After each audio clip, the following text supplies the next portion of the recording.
ಭಗವಾನ್ ಶ್ರೀಕೃಷ್ಣನು ಸಾಯಲು ಕಾರಣವೇನು ಗೊತ್ತಾ? ಇಲ್ಲಿದೆ ಕೃಷ್ಣನ ಮರಣದ ವೃತ್ತಾಂತ. ಮಹಾಭಾರತ ಯುದ್ಧದ ಪ್ರಮುಖ ಪಾತ್ರಧಾರಿ ಭಗವಾನ್ ಶ್ರೀಕೃಷ್ಣನು ಮರಣವನ್ನಪ್ಪಿದ್ದು ಹೇಗೆ ಗೊತ್ತಾ?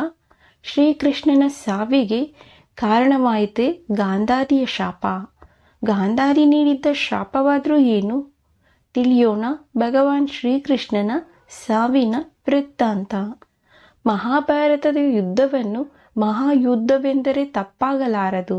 ಯಾಕೆಂದರೆ ಒಂದೆರಡು ದಿನಗಳ ಕಾಲ ನಡೆದ ಯುದ್ಧವಲ್ಲ, ಬರೋಬ್ಬರಿ 18 ದಿನಗಳ ಕಾಲ ನಡೆದ ಯುದ್ಧ ಇದಾಗಿದೆ. ಮಹಾಭಾರತದ ಯುದ್ಧದ ಕುರಿತು ಇಂದಿಗೂ ಜನರಿಗೆ ತಿಳಿಯದ ರಹಸ್ಯಗಳು ಸಾಕಷ್ಟಿದೆ. ಅವುಗಳಲ್ಲಿ ಶ್ರೀಕೃಷ್ಣನ ಮರಣದ ವೃತ್ತಾಂತವೂ ಒಂದು.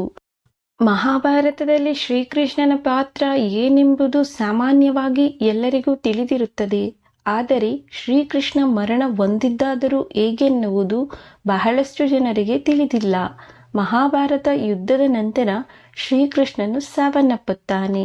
ಕೃಷ್ಣನ ಸಾವಿಗೆ ಸಂಬಂಧಿಸಿದಂತೆ ನಮ್ಮ ಸಮಾಜದಲ್ಲಿ ಅನೇಕ ದಂತಕಥೆಗಳು ಮತ್ತು ಕಥೆಗಳಿವೆ. ಧಾರ್ಮಿಕ ಗ್ರಂಥಗಳ ಪ್ರಕಾರ ಕೃಷ್ಣನ ಸಾವು ಹೇಗಾಯಿತೆನ್ನುವುದರ ಕತೆ ತಿಳಿಯೋಣ.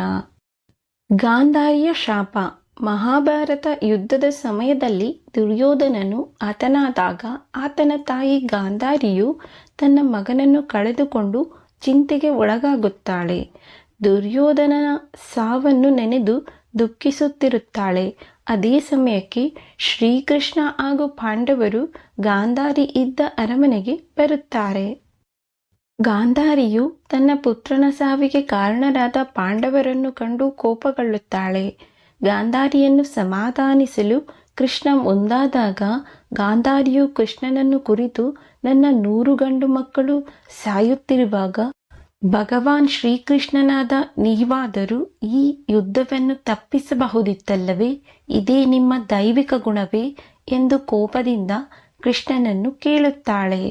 ತನ್ನ 100 ಪುತ್ರರನ್ನು ಕಳೆದುಕೊಂಡು ಶೋಕದ ಸಮುದ್ರದಲ್ಲಿ ಮುಳುಗಿದ್ದ ಗಾಂಧಾರಿಯು ಕೋಪದಿಂದ ಶ್ರೀಕೃಷ್ಣನಿಗೆ ಇಂದಿನಿಂದ 36 ವರ್ಷದೊಳಗೆ ನೀವು ಸಾಯಬೇಕೆಂದು ಶಾಪವನ್ನು ನೀಡುತ್ತಾಳೆ.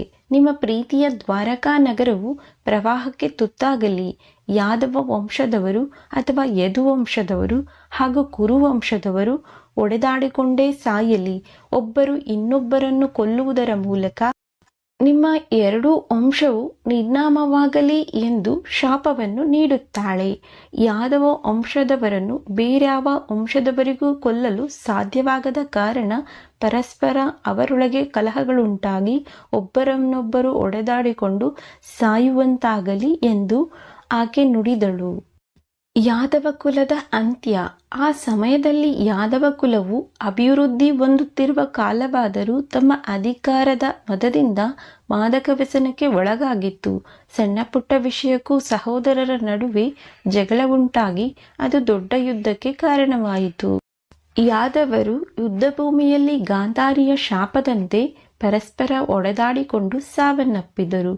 ಹಾಗೂ ಇದರಲ್ಲಿ ಶ್ರೀಕೃಷ್ಣನ ಮಗ ಪ್ರದ್ಯುಮ್ನನು ಕೂಡ ಸಾಯುತ್ತಾನೆ. ಶ್ರೀಕೃಷ್ಣನ ಮರಣ. ಯದುವಂಶದ ವಿನಾಶವನ್ನರಿತ ಶ್ರೀಕೃಷ್ಣನು ಬೇಸರಗೊಂಡು ದ್ವಾರಕವನ್ನು ತೊರೆದು ಕಾಡಿಗೆ ಹೋಗಲು ನಿರ್ಧರಿಸುತ್ತಾನೆ. ಶ್ರೀಕೃಷ್ಣನು ಅರ್ಜುನನಿಗೆ ಯದುವಂಶದ ಜವಾಬ್ದಾರಿಯನ್ನು ನೀಡಿ ದ್ವಾರಕದಿಂದ ಹೊರಟು ಹೋಗುತ್ತಾನೆ.